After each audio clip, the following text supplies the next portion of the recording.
Hello and welcome back to the True Crime Guys podcast. I'm Lorne. And I'm Michael. How we doing, people? Are we ready for something a little different this week? Oh, I am. I'm excited about this. I love the way you put this together. It's still true crime. Mm-hmm. It's not like we're not doing, people have been complaining that there's not enough moida. There's still a lot of violence in this episode. It's just got better endings. You know what this is? This is like a true crime highlight reel we're about to play for you right now. Yeah, we've got many cases all packed into this. We've done this a few times where we mash together, kind of like the Lotto Winner series where we covered multiple cases in one. Yeah, we've alluded a little bit and talked a little bit on Just the Banter. If you're a Patreon member, you know. We've talked a little bit about how there needs to be a handbook for how to get away from an abductor / serial killer. I'm sure there is out there. But we thought about making a True Crime Guys version of it, because we've studied so many cases now. Right. And we've seen what works and what doesn't work. And that's not obviously like foolproof. It's not going to be 100% effective, but of course not. We got to get some disclaimers on that book for sure. Yeah, maybe like vaccine level effective. Like if we can get it in the 90s, nice. Then we'll be happy. So what we've done this week is thrown together a bunch of examples of people escaping and surviving against violent attackers / abductors. So we've got a nice little collection, and at the end we've got a case that was presented to us by a listener, Danny, who we had a creeper conversation with on Patreon, and she said, we pitched this idea that we were doing this week, and she said, you need to do this case. She went over to her Rolodex, and she was like, I got something for that. Hold on 1 second. Let me see. Exactly. Let's see. Gets away. Here we go. No, I'm just kidding. Yeah. But it is the top story today. I can't wait to talk about that one. But it's an unbelievable survival story. Yeah. Unbelievable survival story. And what's crazy is when she told me a quick little snippet of the details of that case, I was like, why does that sound so familiar? And then I was like, that's right. My dad told me about this case because he knew the victim's sister, or he knew the victim's brother. He knew the victim's brother. He worked with him. And so my dad told me about this case a long time ago, and I was like, why does that sound so familiar? So I called my dad and got more details on that as well, so we can add that in. We have some insider info on that case, but pretty crazy. Hell yeah, it's always nice to have somebody that's there. Yeah, and I actually have an abduction story involving my grandfather. My grandfather was abducted at one point, and we'll talk about that as well. I'm excited about this. I don't think I know this story. I forgot about it until when I talked to my dad about that case. He was like, "Oh yeah, your grandfather was abducted too." Vegas was fucking wild. I don't even know you anymore. How could you just? Wow. I mean, given our relationship too, and you just never. All right. Anyways, we'll get it. Let's play the intro. We'll get into this later. All right. The following testimony is from Jennifer Asbenson. She was the only one of 9 women to survive an attack by homicidal madman Andrew Yerdiales.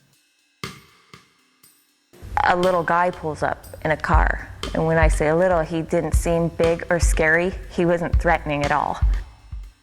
He was just gonna leave, basically, so I went over and he said, I know I'm a stranger, you shouldn't take a ride with a stranger. And I laughed and I said, everything was like, who would say that if they were some crazy? He pulled up, dropped me off at the house that I worked at with the crippled children. And he said, along the way, he had asked the hours I worked there. I was really naive. I told everybody everything. I trusted everybody. The car pulled up to me and it was him. And he was really nice. And at first I got scared and I thought, should I run? Then no, because he pulled up saying, hi, did you want to go to breakfast? And I thought, this guy just doesn't get it. He's just a nerd. It was just really bizarre going from being calm and normal and thinking somebody was really nice. And then all of a sudden them pulling a gun out to your head.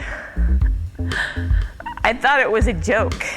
I remembered all the things I told my friends before. If anything were to ever happen to me, I would leave a shoe behind, but I was already in the car. And then I just was thinking a lot, so much that I couldn't even listen to one thought. Then he pulls a knife out from the side of the seat and a bunch of twine, and it all just happened so fast. My head went into the dashboard, and I thought I would just go along with what he was doing, just because I thought maybe he wouldn't hurt me if I did. I said, are you gonna rape me? What are you gonna do to me? Well, you're not gonna get away with it. People know me around here. Everybody knows me. They're driving up and down the roads right now. And so he just leaned over, he put a hat on me, and he put sunglasses on me. And I said, oh, hat and sunglasses is really gonna help? And so he put my seat all the way back, and I just sat there staring at the roof as he brought me to the middle of nowhere.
All right, so we're calling this episode Run, Hide, Fight, Improvise, Tools to Escape a Killer. Perfect. And we're hoping that this podcast might save a life or two. You know, if someone listens to this and it is sort of an instruction manual on, you know, how to potentially get out of the grasps of a violent A lot of these offender. things you may have picked up through true crime. Oh, but yeah, it's for sure. helpful Some to of it have is them obvious. in a list. Some of it is obvious, but it's also important to drill this into your head because, you know, like with a fighter, you drill things over and over again and it becomes second nature. It becomes instinctual. Right. You throw that jab enough times, you do it, when the pressure's on, you'll still do it. That's what I'm saying. When the adrenaline's pumping, when everything is on the line, you're freaking out in your brain. Your body will know what to do still. Yeah. That's right. You will revert to your level of training, right? Yep. That's very true. That's right. So these first couple examples we've actually covered because we've covered these infamous serial killers / spree killers from these first couple cases. So this is an example of hiding to escape. You know, sometimes it works. Sometimes. Oftentimes it doesn't. But in this instance with Corazon Amaro, she hid, and a serial killer forgot about her, or a spree killer, Richard Speck, in 1966 during his murder spree that lasted almost 6 hours. After forcing his way into the Chicago home of 9 female student nurses, he systematically robbed, raped, beat, and strangled and stabbed 8 of them. Only one survived, and that was Corazon, who had opened the front door to him that fateful night. That's crazy that the person that opened the door, the first person he saw there, was the one that survived out of all of them. Wow. She had opened that door, and she chose during his spree to hide under a bed and play dead. Speck later said that he lost count of the women during the carnage because he was so intoxicated.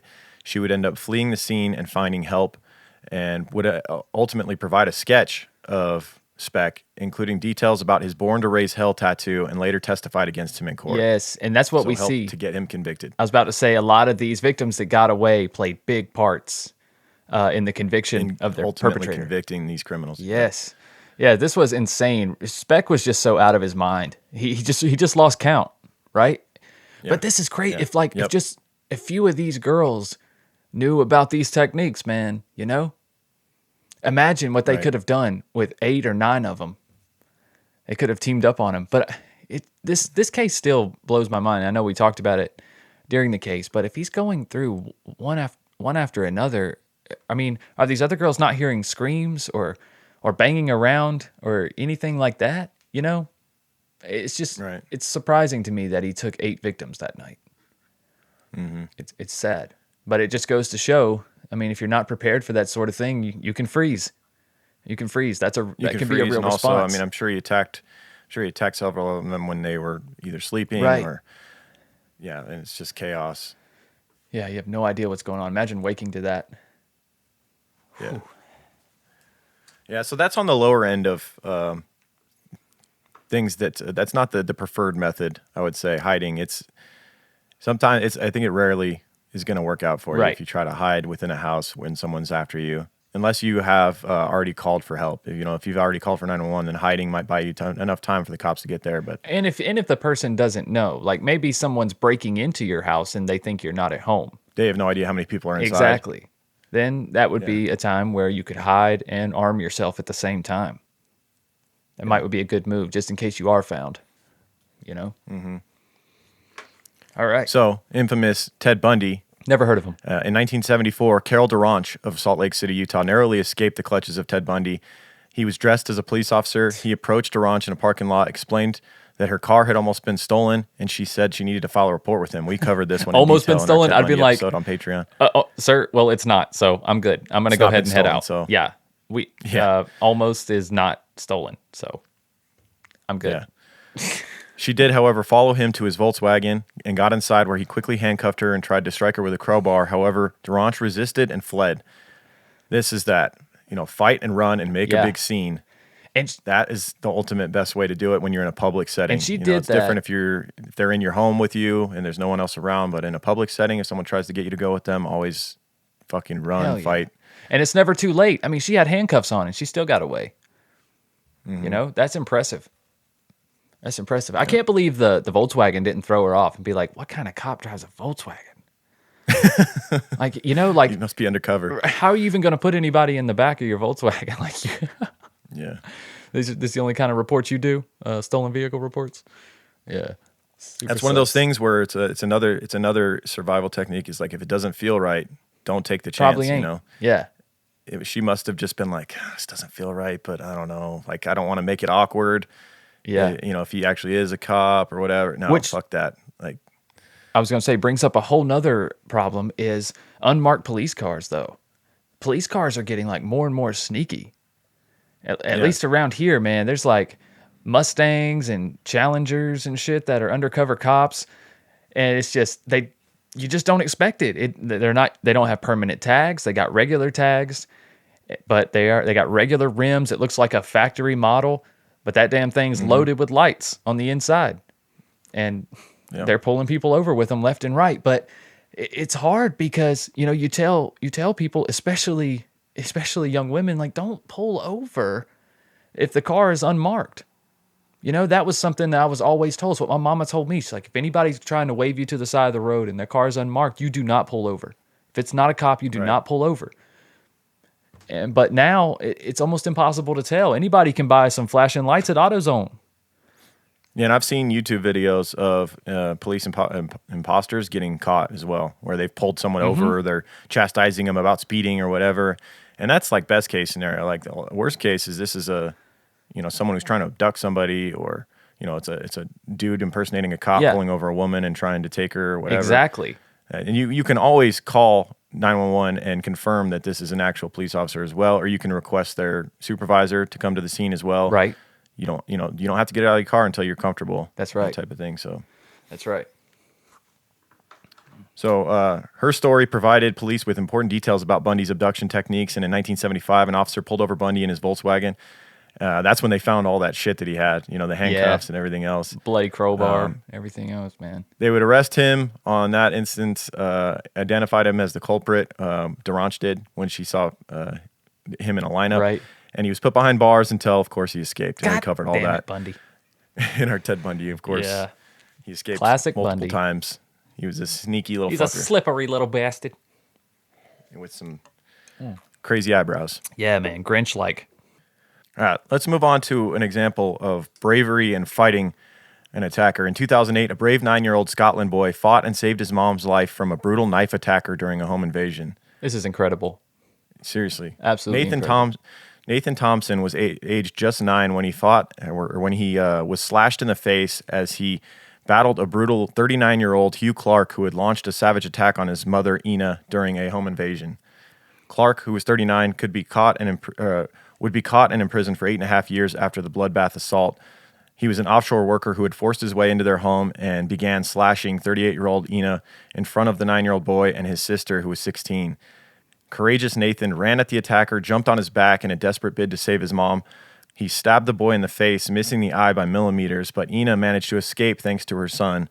And he would end up being honored with a string of bravery awards for his actions, and added later, "If after it happened, I knew he was in prison and I felt safe." And that's the other thing is like this. A lot of times these people that escape, it affects them forever. But the only peace they can have is when these attackers are behind bars. And we'll see that reoccur throughout this. Is like, although he showed amazing bravery, he was still very, he couldn't sleep at night thinking that this guy was going to come back and get him. Of course not, man. Can you imagine? Right. A kid has PTSD over this, I'm sure. At least he did for a while. Right. I mean, like listening to this and just imagining this in my mind, just like almost brings me to tears, man. The bravery of a 9-year-old. Imagine being 9 and attacking a 39-year-old man with a knife. Yes, with a your knife, bare hands, just jumping on his back, having nothing. And there's screaming and blood and violence. Even your 16-year-old sister is like, no, you know. Yeah. And you jump on his that's insane, man. That kid's got it. Whatever it is, he's got it.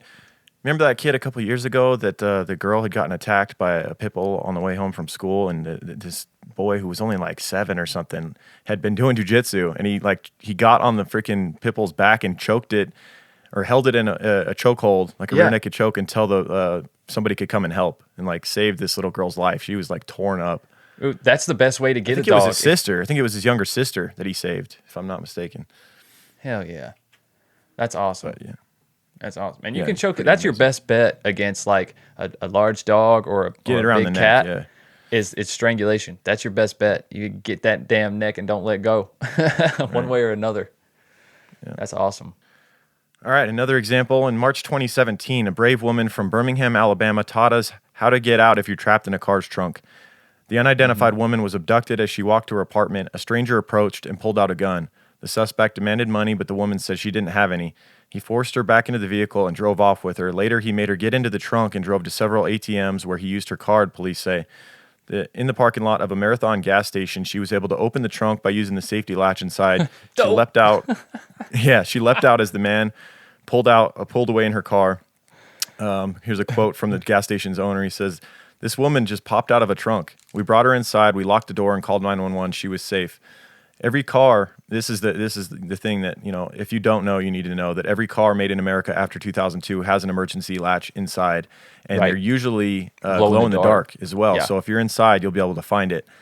I noticed you can pull when on they it and pop open the trunk. If it doesn't glow, you can feel around for it as well.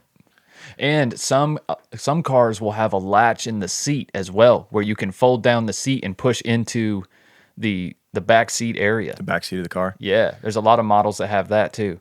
And if you're in an old car, screaming back beat that trunk because you trapped, right? Oh yeah, yeah. If you hear the car come to a stop at a street light or at a gas station or something, make a fucking scene for sure. What you do is if a kidnapper wants you to get in the trunk, you say, "Sir, could I ask what year is this? 2000? Ooh, 2000. I would rather sit in the back if that's okay with you." I mean, I'll go, but you got to talk them down. Don't get in that trunk. Yeah. Quote, you don't want to wait for that car to be stopped because you don't know where it's going. Security expert Bill Slanton told the Inside Edition. As soon as you feel mentally and physically ready, pull that latch and run for your life. The Alabama woman's car was recovered by police, but the suspect has not been identified since. Oh man, she's nervous. I almost don't think it's a bad idea to get with a friend or family member and get in your own trunk and have them standing outside and make sure you know how to get out of that thing. Find where the latch is and get out. Yeah. Yeah, true. And if your car doesn't have a release, maybe rig something up. Right. Mm-hmm. Why not? Or put a cell phone in there with it, turned off that you can turn on. Just have an old burner phone in your trunk. Yeah, that's extreme. That's extreme levels of preparation. That's some prepper shit right there. And then also, extreme heat and cold will kill that battery over time in your car too. So you have to take it out and charge it from time to time. But I mean, like once a week, or even better, put a gun in there. There you go. Hide a gun, like where the spare tire goes under that little carpet. Put a gun in there to where, what's that meme with the old guy where it's like, call 911, but not for me. When he turns the gun, not for me. when your abductor opens that trunk and they think they got you, you just gun pointed right at him. Yeah. He acts like he has a heart attack. He's like, oh, call 911, but not for me. Right. That's dope. That's a good idea. Oh my God, it's the best. All right, so in May of 2015, a brave Florida woman may have saved herself and her children with the help of technology and pizza. Pizza? That's a win-win because you get saved and then also you get pizza for it. Who doesn't want to celebrate On the afternoon of May 4th, may the 4th be with you, of 2015, after Cheryl Treadway and her 3 children of Avalon Park, Florida, were held hostage by her boyfriend, Ethan Nickerson, for several hours. Eventually, Cheryl convinced Nickerson to let her order a pizza. In the spaces for comments and special requests, so she did this on either her phone or his phone, with like the Pizza Hut app. I think it was Pizza Hut. In the comment section for special requests, she wrote, "Please help, get 911 to me, and 911 hostage help." So made it clear that she was being held hostage. They said, quote, "We've never seen that before," said the Pizza Hut manager, Candy Hamilton. "I've been here 28 years and never seen anything like that come through." The restaurant immediately contacted the Highlands County Sheriff's Office, who sent deputies to the listed location. After getting Treadway and one of her children out safely from the home, Lieutenant Curtis Luden began working to convince Nickerson, who was armed with a knife, to surrender. Quote, his first words were, of course, "I'm not coming out because I know I'm going to jail." Well, we coming in. Right. We're going to get you eventually. That was brilliant. That was absolutely brilliant. That was smart thinking right there. So after 20 minutes, Nickerson agreed to exit the home, and Treadway's other 2 children, both unharmed, were also removed from the home. He was subsequently arrested and charged with the counts of aggravated assault with weapon without intent to kill, battery, false imprisonment, and obstructing justice by depriving communication to law enforcement. Quote, "I don't know if I would ever have thought to. I mean, it's just something she did naturally," Lieutenant Luden said. "The boyfriend never knew about it until he saw us coming around the corner." That is awesome. Yeah, there's all these different ways with technology now that you can get a message out there if you have to. Yes. Yeah, there is. We saw it with the Delphi murders, with one of the girls thinking to catch a Snapchat video. That's right. Of who would end up being their killer. And hopefully that helps to get that person caught. I know they have, had some breaks in that case and maybe have the killer in custody. I don't know. We'll have to keep an eye on that one. But anything you can use technology-wise. Yeah, get your camera out, start snapping pics. Right? If nothing else. I can't believe this guy let her order on her phone. Like, so she was just sitting on her phone or on a computer for time. And it's like, who you texting? Oh, nobody. It's just Pizza Hut. I'm just ordering a pizza. Oh, okay. Right. Like, how dumb was this guy? I don't think he was gonna do anything. I think he was just freaking out. He was gonna do anything. He had taken it too far. That's what happened. He took it too far and he was like, fuck, now I got to make my point. Guess I'm going to have to hold her hostage. Definitely better safe than sorry, because you never know. We've seen cases get bad like that before, where they someone feels like they have nothing to lose. If you tell them you're going to leave them. I was just about to say, you don't know, maybe it was chill and calm then, but you don't know what that would have escalated to. Right. Maybe he was drinking more and more, and she knew how he got when he drank, and he got violent. Yep. She had to get her kids out of there. Right on, smart move. Yeah. So we have basically a bunch of different ways. This is courtesy of newsafety.org on surviving captivity. If someone has you held captive, they say build a relationship with your captor. If you can build a bond with your captor, she will be generally more hesitant to harm you. Regardless, it is not wise to antagonize them. Keep away from the subject of politics, especially if you're being held by terrorists or hostage takers who are politically motivated. Or just day-to-day conversation. Yeah, just in general, stay away from just politics. Stay away from politics. Conversation. Yeah. Pay attention to what your captor has to say. Being a good listener can help you gather information that would be useful for an escape to help police apprehend the abductor after you're freed. That's good information right there. Yes, it is. I never even thought about that portion of it. It's like get to know them so that if you do happen to get away, they can, you have more info to help the police catch the person. Right, absolutely.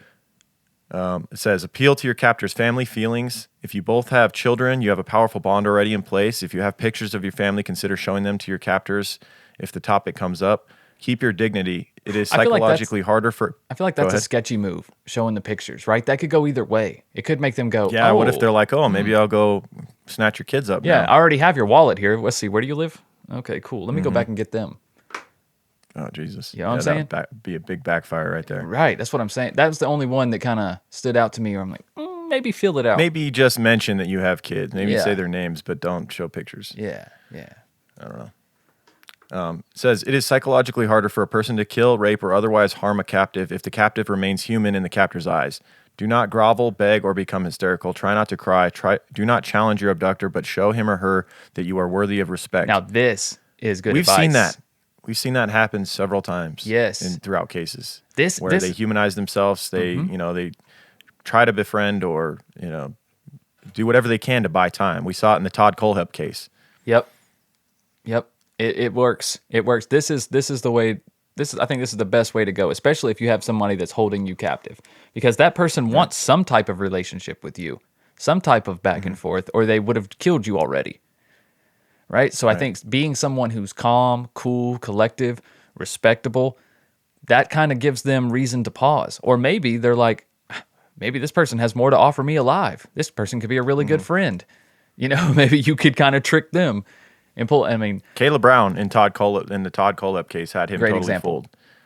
Totally fooled to the extent that he didn't think he should be charged with rape because he thought their sex was consensual or whatever. Right. And I know that's got to be incredibly hard to convince a person of that when they're holding you captive and all that. But it's I think in large part why she survived. Absolutely. And helped to get Todd Colehep captured and maybe saved several other lives in the process because he was not going to stop. Oh, no. Todd Colehep got what he wanted, boy. Yeah. You got a great quote from her too. Here in the thing, talking about staying positive and mentally active while you're being captive, being held captive. It says, think about what you'll do when you get back home. Hold conversations in your head with friends and loved ones. Build that house in your head. Recite that poem. Think of puzzles to do. Ask for a book or a radio. That's advice from Kayla, somebody who spent, how long was she spending? Was it almost 3 months? I think it was. Yeah, I think it was. It's like 88 days or 2 something. months or something like that. Yeah. That's so, wow. I mean, to stay that strong, to stay that positive, and this makes sense, right? Think about your life after this. That's the only thing you can I think do. that was something a lot of the Holocaust survivors said as well, was like not giving up hope, Right. Just like thinking about what they were going to do when they got out of there. Yeah. That's the only thing that would drive you. Wow. So, but when all else fails, you have to rely on grit and determination sometimes to live at all costs. And this is the case that was brought up to us by Danny, that my dad actually had a connection to this one. In 1978, 15-year-old Mary Vincent hitchhiked from Las Vegas to California. She was born and raised in Vegas and was hitchhiking to California from Vegas. She had gotten into a creep van, driven by a 50-year-old Lawrence Singleton, who would go on to attack, rape, and dismember her before leaving her for dead. He would ultimately cut her arms off at the elbows and stuff her into a drainage pipe. This whole thing is just this. She got in, and he seemed like this harmless old man. He is a sadistic son of. He hated women. I think he had gotten divorced, and he wasn't even on good terms with his own daughter. And he had this thing in his head where all women were whores or whatever. Right. A lot of these fucking scumbags think. It has And, nothing to she do had with the gotten fact in he and- cuts off their arms. Nothing to do with that at all. Right. I'm sure that's Right. not why they hate him. So the way this went down is she had gotten into the van with him, and he seemed like this harmless old man or whatever. He said that he was heading to Reno, I think, and that he could drop her off at her location in California along the way. However, she drifted off and took a nap, and when she woke up, he was going in the wrong direction, and she got a bad feeling about it. I think she grabbed a stick or something inside the van and tried to jab at him with it and tell her to tell him to pull over and let her out. He talked her down and convinced her that he was sorry, that he would turn around and head in the right direction again. And they went to a gas station, I believe, and she got out to stretch her legs. He went to the bathroom, and when he came back, he struck her over the head, got her in the van, and she was really messed up from the blows to the head that he had delivered to her. He forced her to drink alcohol that may have been laced with some sort of drugs in it to incapacitate her. Yeah, like a Where sleeping he aid. proceeded to, he proceeded to rape her, and she was saying, just let me go. And he said, "Oh, I'll let you go." And that's when he took her to the desert, laid her on this is one of the most sadistic, like disgusting guys, man, I've ever heard about. Like, this crime is unreal. He laid her on the side of the road and went back to his van to get an axe and actually cut off her arms at the elbow, one at a time. And after that, he stuffed her into a drainage pipe Lorne, off the road in the desert. I just wanted to ask real quick, up? was she unconscious at this time, or do you know? No, she was fully Oh my conscious, God. but she was drugged up and unable to really fight back. So she was aware of what was going on, but unable to fight. He stuffed her into a drainage pipe in a culvert and said, "Now you can go," and drove off, assuming that she would die out there. However, she did not die. With sheer grit and determination, she managed to get out of the culvert and started walking toward the distant noise of the I-5 traffic, her bloody stumps hanging down from her shoulders. People in the first car that saw her were so horrified that they turned around and fled. But people in the second car stopped and got her to a hospital. Oh my God. What's up, creepers? I want to take a minute to talk to y'all about graphic design. I wouldn't call myself a pro, but I've been designing logos and art since Paint, so I've been at it a minute. There's nothing more frustrating than having a vision for a design in your head, but not being able to make it come to life. Whether the restriction is with your skill level, budget, or even subpar design tools. But luckily, now there's Canva Pro, and my designs are about to go pro as well. Canva Pro is the easy-to-use design platform that has everything you need to design like a pro. Whether you're a professional designer or just getting started, Canva Pro can help boost your team's productivity and creativity. It's a quick, easy, and affordable way to design whatever you need. No matter what you're creating and sharing, Canva Pro has everything you need in one place, including a collection of over 75 million premium photos, videos, audio, and graphics. Plus, Canva Pro comes with time-saving tools that simplify and speed up the creative process. You get all this and more in just one Canva Pro subscription. My favorite part about Canva Pro is the background remover. It saves me so much time that I used to waste manually erasing around objects I wanted to keep. Trust me, it sucks. There's no idea too big or small for Canva Pro. We're going to be implementing Canva Pro in all aspects of our show here, from postcards we send to listeners to merch designs and episode graphics for social media. I know many of you are business owners yourself, or at least aspire to be. Now is your chance to look professional in all aspects of your business. My coach used to tell me, you look good, you play good. And I promise you, Canva Pro will have you looking good. So design like a pro with Canva Pro. Right now, you can get a free 45-day extended trial when you use my promotion code. Just go to canva.me/creeper to get your free 45-day extended trial. That's canva.me/creeper. Canva.me/creeper. Insane. So yeah, she had managed to get help from the nearby couple, and after she received new prosthetic arms from the appendages that Singleton had cut off, she addressed him as her attacker in the courtroom at his trial. Yeah. So after the attack, 15-year-old Vincent was resilient and provided law enforcement with such a detailed description of her attacker that people immediately recognized the police sketch. Despite everything Singleton said, Vincent stood up in front of the court and pointed one of her hooked prosthetic arms at him.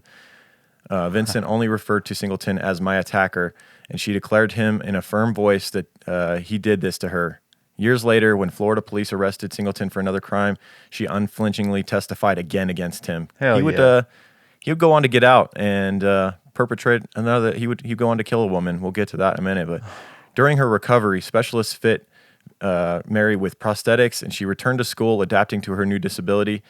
When authorities apprehended Singleton later in Florida, she would go on to testify, as we mentioned, but Singleton insisted that she was a prostitute throughout the trial, claiming he hadn't committed any crime, that she had tried to rob him was his story. He also maintained that when someone else had been in the car, Vincent had threatened him with false accusations and he called her a $10 a night whore.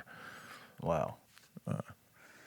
Authorities had overwhelming evidence against him and convicted him of multiple charges, including kidnapping, attempted murder, and rape. He quickly left the courtroom after Singleton made a quiet comment to her. He later admitted that he had told her, as he was walking out of the courtroom after being convicted, he said, "I'll finish this job if it takes me the rest of my life." Yeah, that motherfucker, man. He's got some serious balls on him. Really thinks. Thank God he wasn't able to. But just the nerve of that. He just wanted to terrorize her just one more time. Yeah. You know what I mean? Just live with this. Like, he knew he wasn't getting out. I mean, he knew that he wasn't going to do anything and try to attack her again. He just wanted to fuck with her. He just wanted to torture her for the rest of her life. And there's nothing you can do with words like that. You know? That's pretty fucked up. Mary was terrified at home. She was having trouble with her family and felt isolated to her specialized school for the handicapped. She moved away as soon as she graduated and became secretive about her life and location. In March of 1979, a San Diego jury convicted Singleton of kidnapping, mayhem, attempted murder, forcible rape, sodomy, and forced oral copulation. Although convicted, the penal system released Singleton less than a decade after his crimes against Mary, but not before he tried to sue her for robbery. Oh, my God. The courts promptly dismissed his unsubstantiated case, so he tries to sue her. Son of a bitch. Unfucking, like, this guy is so evil. How do you and, get like, less than a decade for dismembering someone alive? That's what I'm saying, man. Like, this is goes almost beyond attempted murder. This is like torture. I'm about to say, like, this is almost worse than someone who loses their cool in a physical altercation and shoots someone. This is like way worse than that. Worse. And those people, worse. and there's people. Yeah, but what I'm saying is, there's people spending life in prison because of that. Yeah. Mm-hmm. It's unbelievable to me that this should have been a life sentence, 100% for that. He's a fucking sociopath, man. He plays the game when he's in prison. Prison guards and wardens like, oh, they're nice to us. He's a great prisoner. You see, how does he get parole? Like, you see his behavior. He tries to sue her for robbery after doing this to her. Like, you see that there's absolutely zero remorse, and he's almost taunting. He's taunting her. He was, heard to have said that he'll finish the job if he gets the chance. Like, was that his? That should have made sure that he served every day of his sentence at the very minimum. Well, but also that he should have gotten a longer sentence to begin with. Right. It just occurred to me, was that his sick reason for cutting off her arms? Because she had robbed him? Was that supposed to be like some type of message? You know how they used to do that back old school, like medieval times, you get caught stealing, you lose a hand. I don't buy that she robbed him at all. I don't buy that either, but I'm saying, is that his bullshit reasoning for why this was right. such a extreme retaliation? Who knows? Lorne Singleton was so notorious in California for his singular act that when he was paroled to Contra Costa County in 1987, after serving a bit more than half of his 14-year sentence, town after town refused to allow him to settle there, and he finally served out his parole in a trailer on the grounds of San Quentin prison. What you get, you son of a bitch. Fuck Just yeah, stay California. There. Just stay there. Just don't even let him awesome. So he granted parole somehow. But California's like, no, man, you're fucking not coming to our town. California's like, can't sit here. Can't sit here. Yeah. Keep on moving, son of a bitch. Amazingly, in April of 1988, Singleton was released from parole, left San Quentin, and began to roam around the East Bay, living part of the time in Richmond. He would eventually move to Florida, where and at this time, nobody knew moved to Washington State. That's why. Yeah, no one knew about his horrible crimes in Florida, but they would soon find him doing another one in their state. Mary, meanwhile, had moved to Washington State and married a landscape designer in 1987, but that marriage did not last more than 3 years. And I'm sure, Singleton getting out shortly after her marriage made things hard on their marriage, because she was probably stressed beyond belief, knowing that her attacker, who had promised to finish the job, was now walking the streets. Right. Absolutely. Absolutely. I mean, in the stresses and the daily things that she had to deal with, just in a everyday scenario. And then you have to deal with your attacker could show up at any time as well. That added stress was probably just too much that early in her life. Yeah. She was so paralyzed with fear that she had difficulty leaving her home for routine errands. Eventually, she moved into a derelict gas station near Tacoma, where she became anorexic, her weight dropping below 100 pounds. Wow. In September 14th of 1990, Singleton, now living in Tampa, Florida, was released from jail after serving 48 days for petty theft. Kick him back out there. Why not? Right. A quote from Richard Breschers, who was the lead investigator into Mary's case in 1978, said, "When Singleton was incarcerated, she changed dramatically from someone who looked like she was on death's door to someone who began experiencing life and looking robust." Right on. It gave her peace of mind. Fucker this sick bastard been behind bars for the rest of his life just to protect the public, but also to prevent further damage against the victim that he had perpetrated his crime from. Like, she can't live her life with him walking around, you know? Exactly. Especially after the promise that he made. And he confessed that he made that promise. Oh, yeah. Wow. And then the inevitable happens. He perpetrates another horrible crime on a woman. Wow. On February 19th, 1997, Roxanne Hayes, a 31-year-old sex worker and mother of 3, was stabbed to death in Singleton's home in Tampa, Florida, 9 days after Singleton was released from a psychiatric hospital after attempting suicide. It's just too bad he didn't finish the job. Yeah, seriously. A sheriff's deputy knocking on Singleton's door found him in a blood-spattered shirt, his blood and a bloody corpse laying on the floor nearby that would be identified as Roxanne Hayes. And he was just there waiting for them. Yeah, I don't know why they responded.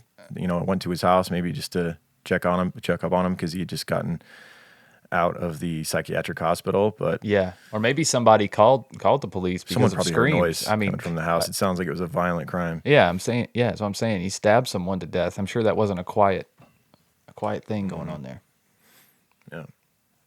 And so on April 14th, 1988, Singleton was sentenced to die after a Tampa jury convicted him of first-degree murder in Hayes' death.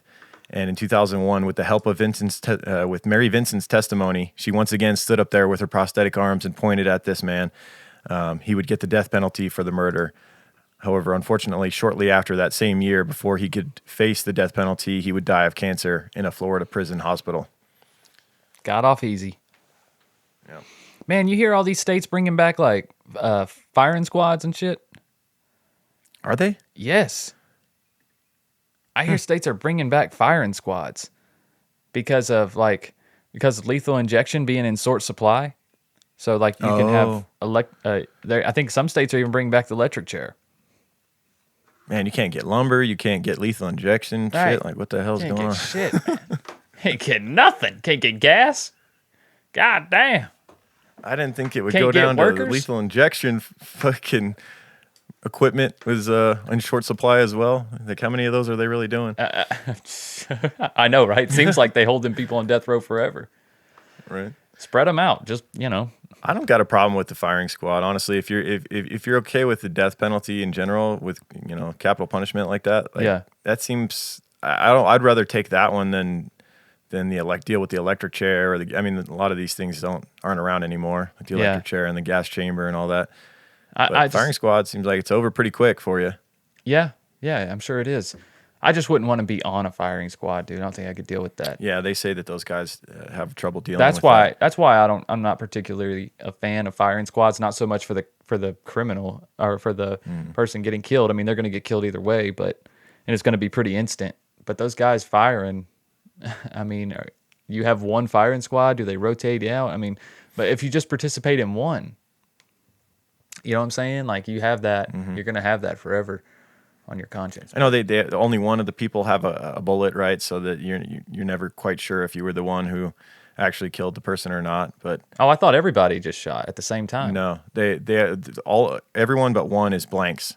And so they do that so that what if they don't carry missed that burden and with you were them, knowing for sure that they killed him. Well, they have like really good marksmen, Yeah, that's true. That's true. But all right, I didn't know that. I just assumed they all had bullets, and so they were just like, well, we can't tell. All the bullets. That could work either way. Yeah, I mean, right. you could be convinced that you were the one that did it. Yeah, even though you may not have been. Exactly. I feel like it's just as effective to have one random bullet as it is for everyone to shoot. I feel like it's the same. It almost takes less. I mean, it's like, well, the other 7 bullets would have killed him if mine didn't. So exactly, that's what I'm saying. I almost think it's better just to have all of them fire. Yeah, and you got less. Then you're all in it together for sure, rather than maybe you were the sole person that killed him. Yeah, exactly, and you knew that, right? You could. Yeah. I mean, if you're a sharpshooter, you know what a blank and a real bullet feels like. I'm sure you do. Yeah, them guys shoot enough. True. That's interesting. I have to look into that a little bit more. Yeah, man. And by the way, so I alluded to having a connection through my father to the Mary Vincent case. My dad worked with Mary Vincent's brother and knew him pretty well. And when I talked to him about it, he told me that her brother at the time, obviously following Mary Vincent's, horrible crimes perpetrated against her. Apparently her brother was a badass. Like, he knew martial arts. He was a scary dude, and he was saying a lot of stuff about when that dude gets out, I'm killing that motherfucker type of thing. Right. It took obviously a decade, and I don't know, where her brother was at that point or whatever, but pretty crazy. Vegas is a small town, and it was a wild ass place back in the day. My grandfather owned a bar and a gas station in like central Las Vegas during these times, and has a lot of crazy stories. One of them, he was abducted. This guy took him at gunpoint to the top of Charleston when it was all desert back then, and had him on his knees begging for his life, and looked through his wallet, had his address, knew his kids, knew his kids' names, all that type of stuff. Yeah. And basically threatened his life and said that if you go to the cops, I'm coming back for you. And he pulled robbed that old him, move, took all right? his stuff. Yeah. Left him out in the desert, and my grandpa had to walk back, basically. But yeah. Damn.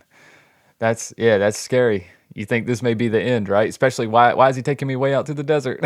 Mm-hmm. Exactly. Why didn't he just grab his ID from the bar and throw him his wallet back? I feel like it's a waste of gas. Right. I mean, right? Isn't it the same thing to just be like, But you got to have that like direct threat, I suppose, where it's like he could have ended your life right there, but he chose not to. Yeah. Yeah, I guess so. But now I'm going to be on the lookout. You ain't capturing me again, motherfucker. Right. I'm sure your grandfather was on edge for a while though, right?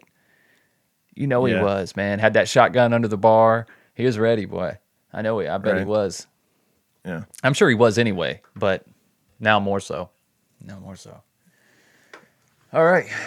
That's some pretty dope stories, man. Like you said, it was surprising to me, like how small of a town Vegas feels, like once you get there. Because it's like, and it was way smaller back then. Right, way right. smaller. It really is growing into a big city now when you consider the suburbs, the different neighborhoods and whatnot. Yeah, like Summerlin wasn't around, Right. Mountain's Edge wasn't around, like all Right. that shit was just desert. And I feel like, was Henderson always so connected to Las Vegas down that way, or was there more of a gap there? I feel like there was more of a gap. I'm Yeah. not sure though. I don't know Henderson real well. Okay. Yeah, it just seems like it's just spreading out. It's incorporated. It like blends into North Las Vegas now. Like it's so much, man. So much going on. Oh yeah. Yeah. Like Vegas has grown so far north that like the turnoff from Mount Charleston is like 2 minutes outside of town now. It used to be a drive. When you're going to Mount Charleston, it's like a day trip. Like, Yeah. we're going to Mount Charleston. Now it's like you're going to the grocery store. Like, Yeah. it's that close. Right. That's awesome though. That's a nice getaway. If you ever go to Vegas or if you live in the desert, you want a little oasis, a little getaway, Mount Charleston. Man, it's a great change of scenery. Beautiful. And it's so close. Beautiful, yeah. Unreal. Yeah. All right. So, hope you guys enjoyed Well, that. you know what it smells Mixing that like up. in Mount Charleston? It smells like pine. Oh, dude, pine everywhere. That is true. I mean, almost True as crime good. pine. Almost as good as true crime pine, right? Almost. It's just regular pine. If it had a little more of a true crime scent, I don't really know what does that, but whatever it is, Oh My Gaia has it for sure. Oh My Gaia is an innovative, all-natural deodorant, fragrance, and beard oil company specializing in paraben and aluminum-free products. Their innovative line of deodorants inhibit the growth of odor-causing bacteria while maintaining effectiveness. At Oh My Gaia, they use only all-natural, paraben, and aluminum-free organic ingredients. Guys, if pine is not your thing, don't sweat it. There is no pun intended. There is no reason to worry because there are scents that will fit your style, fit your vibe, from vanilla to cherry almond, sandalwood, lavender, lemongrass, Egyptian musk, coconut, dreamsicle, leather, lumberjack, honeysuckle, fireside, bergamot amber, barbershop, pear, sailor. So many new scents to choose from, and there are new ones being rotated in all the time. And of course, like we mentioned, we have our very own scent called True Crime Pine. If you don't know where to start, we suggest there, because you are a True Crime Guys listener after all, and you can use the word creeper for 15% off your order. CREEPER for 15% off your order at shop_ohmygaia on Instagram or ohmygaia.com. That's OHMYGAIA.com. You guys will not regret it. Do it. All right.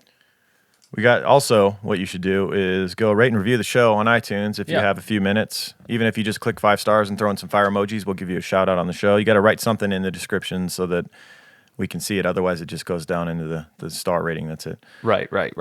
I want to say thank you to JP Sherwood from the U.S. said, awesome, 5 stars. This is literally the only podcast that I can get my wife to listen to on long road trips. The hosts are funny and charming. They're good job covering each case. Well done, fellas. Thank you. Yes, thank you so We much. got Chrissy in the U.S. Threw some fire emojis in there, 5 stars. This has been my favorite podcast since its inception. Lorne and Michael tell a true crime tale so well. They respect the victim and poke fun at the perpetrators in just the right way.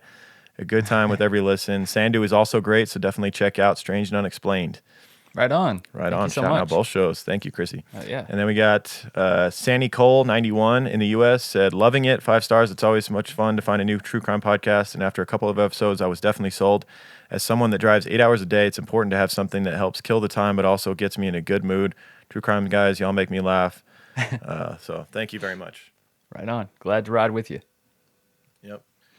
All right. And we also have a big important shout out and message from one of the listeners that they wanted to get out there. And it's a heavy subject, but one that needs to be discussed. We agree. We had originally agreed to do something on just the banter, but we thought that a topic of this seriousness and this importance, especially at this time, I think would be better served in a regular episode. Right? So this is from Miss Kimberly. She says, hey guys, I know from listening to you guys from the beginning that you're both very tuned into mental health. Sometimes some of us just need an extra something when going through tough times. It's hard to articulate, but if somehow you could say something on one of your podcasts, just to banter maybe, just about how it's not shameful to seek help or selfish or weak or being a slacker. Because guys, truly it's so hard to get up, struggle through the shit of your day, go to bed and repeat day after day. I mean, after a while, you got to wonder what's the point, right? So seeking help or taking time out of whatever you got to do is better than opting out, right? I mean, someone's got to help you believe that, because right now I seriously wonder. So Miss Kimberly, we had a more of a conversation, and she shared some stuff that she's been going through with family members that struggle with mental health as well.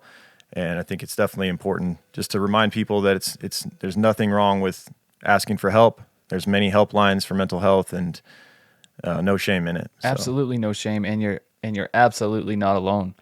No. Lots of people are struggling with that. People who have never struggled with it before are struggling with it now. So you're absolutely not alone. I hope you don't. I mean, I know it's hard not. It's impossible to not feel depressed, but feeling depressed and alone and isolated just makes it that much compounded. But I think things are picking up. Right? Things are picking up. Things are opening back up. Good days are ahead. That's right. Getting some sunshine, going to the park, being social, maybe talk to someone new, gives you a new perspective, kind of gives you that recharge, that social recharge that makes you feel like you're not invisible anymore, Yeah. I think it does the brain and the heart good. So That's right. thank you for that. Thank you very much. So let's get to some quick plugs of our stuff, and then we'll get out of here. So patreon.com/truecrime guys, $2 a month gets you access to our premium episode that we put out every month. Once a month we do an episode just for Patreon members. Usually it's longer. A lot of times it's heavy hitter, serial killers and things like that. There's 3+ hour episodes on there. We've been doing it. We've had a Patreon page for 3 years now or so.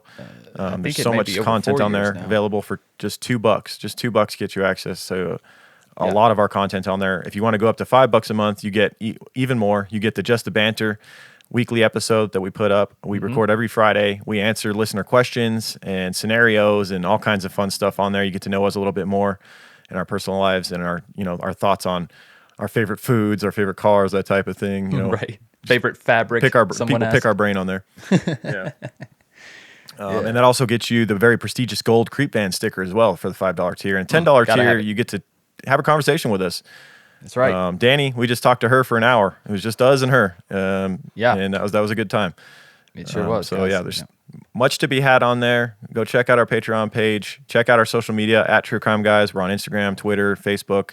We have a closed Facebook group where a bunch of like-minded creepers like yourself can find a home, and you can talk about whatever you want. You can post memes or whatever. It's run by Michelle K, longtime creeper. Check that out as well. Absolutely. All right. And if you've checked out everything True Crime Guys, check out Strange and Unexplained. Guys, like the review mentioned earlier, Strange and Unexplained is a little over a year old now.